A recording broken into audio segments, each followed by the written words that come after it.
Good morning everyone. आज हम CBSE द्वारा निर्धारित कक्षा 12वीं की पाठ्य पुस्तक आरोह भाग 2 के गद्य पाठ के अंतर्गत पहलवान की ढोलक कहानी को समझेंगे, जिसके लेखक है फणीश्वर नाथ रेणु। इसमें उन्होंने पहलवान की स्थिति का दारुण चित्रण किया है। आपका स्वागत है मेरे यूट्यूब चैनल पर। सब्सक्राइब करें मेरे यूट्यूब चैनल को, जिसका नाम है केकपुर हिंदी क्लासेस, और दबाएं घंटे का बटन, जिसमें आप पाएंगे नवीन जानकारियाँ सबसे पहले।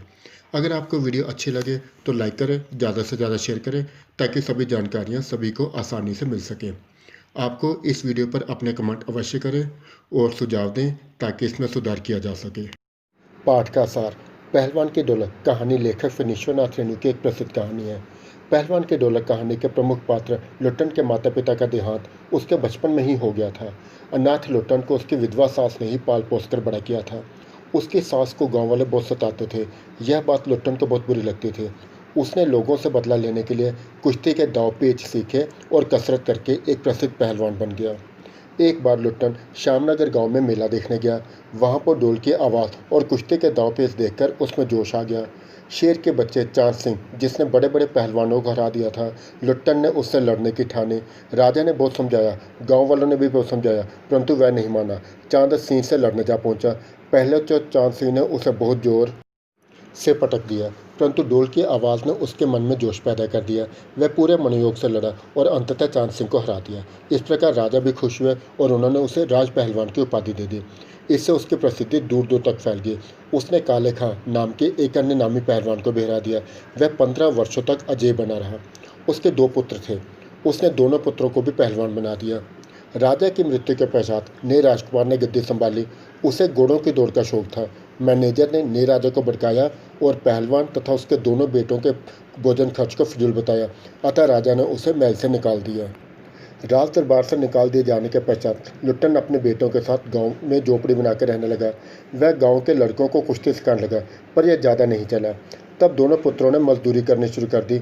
इसी दौरान गांव में महामारी फैल गई। लोग मरने लगे। प्रतिदिन लाशें उठाई जाने लगी। पहलवान ने ऐसे भीषण समय में भी साहस नहीं खोया। वह महामारी से डरे हुए लोगों को ढोलक बजाकर बीमारी से लड़ने की ताकत देने लगा। एक दिन पहलवान के दोनों बेटे भी इस महामारी का शिकार हो गए। वह दोनों को नदी में प्रवाहित कराया। उसने ढोल बजाना नहीं छोड़ा। वह अपने शिष्यों को कहता था, अगर मेरी मृत्यु हो जाए तो उसका दाह संस्कार पेट पे के बल पर किया जाए। कुछ समय पश्चात एक दिन गांव वालों ने ढोल की आवाज़ नहीं सुनी।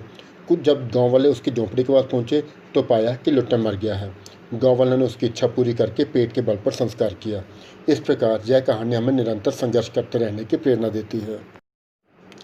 एक्सरसाइज के प्रश्न उत्तर कुछ इस प्रकार से हैं। हमारा पहला प्रश्न है, कुश्ती के समय ढोल की आवाज़ और लुट्टन के दांव पेच में क्या तालमेल था?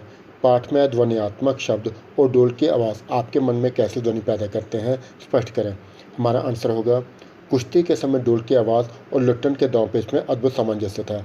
लुट्टन को ढोल की थाप एक नया दाव सिखाती थी। जैसे ढोल की थाप चटदा गिरदा लुट्टन की सीख थी आजा बिड़ जा।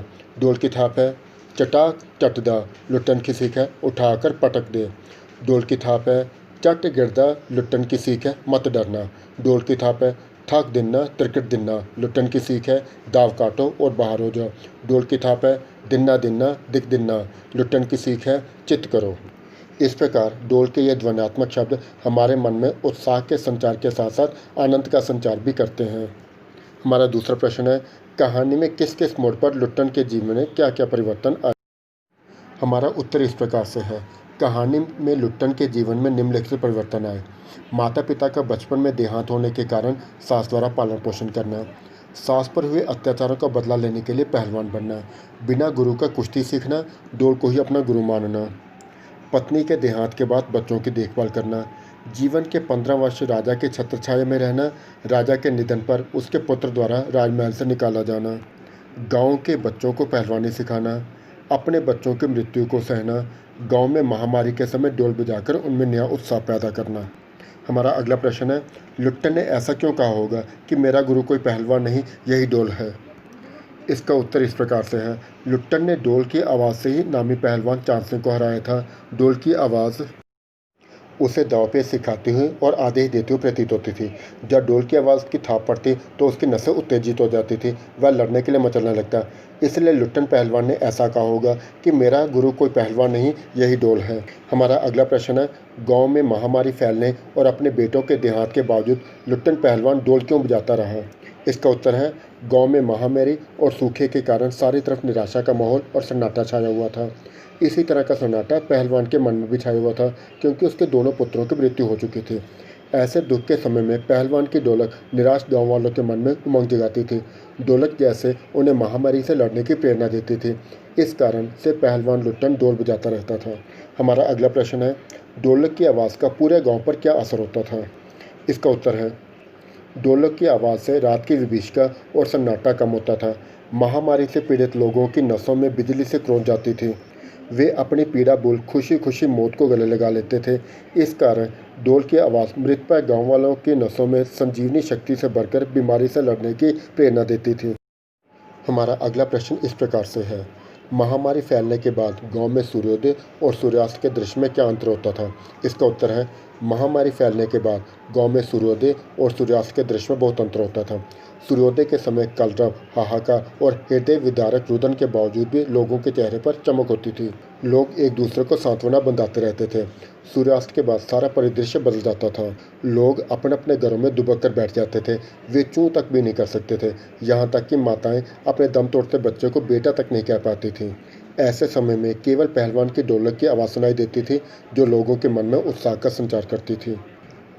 हमारा अगला प्रश्न है, कुश्ती या दंगल पहले लोगों और राजाओं का प्रिय शौक हुआ करता था। पहलवानों को राजा एवं लोगों द्वारा विशेष सम्मान दिया जाता था। उपर्युक्त पंक्तियों के आधार पर प्रश्नों के उत्तर लिखें। ऐसी स्थिति अब क्यों नहीं है? इसका उत्तर है, पहले मनोरंजन के साधन बहुत सीमित होते थे। शिकार करना, कुश्ती लड़ना आदि मनोरंजन के साधन थे। राजा महाराजा अपने शौक के लिए समय समय पर इसका आयोजन करते रहते थे। आज सामाजिक व्यवस्था बदल गई है। राजतंत्र की जगह लोकतंत्र आ गया है। अगला प्रश्न है, इसकी जगह अब किन खेलों ने ले ली है? आज कुश्ती के स्थान पर क्रिकेट, फुटबॉल, बास्केटबॉल, टेनिस आदि खेल आ गए हैं। अगला प्रश्न है, कुश्ती को फिर से लोकप्रिय बनाने के लिए क्या क्या किया जा सकता है? इसका उत्तर है, कुश्ती को फिर से लोकप्रिय बनाने के लिए निम्नलिखित कार्य किए जा सकते हैं। कुश्ती के पहलवानों को उचित प्रशिक्षण देना, उनके खान पान का ध्यान रखना, सरकारी नौकरी में आरक्षण देना, विद्यालय एवं विश्वविद्यालय स्तर पर इस खेल का प्रचार एवं प्रसार करना। हमारा अंतिम प्रश्न है, ढोलक की थाप मृत गांव में संजीवनी शक्ति बढ़ती थी।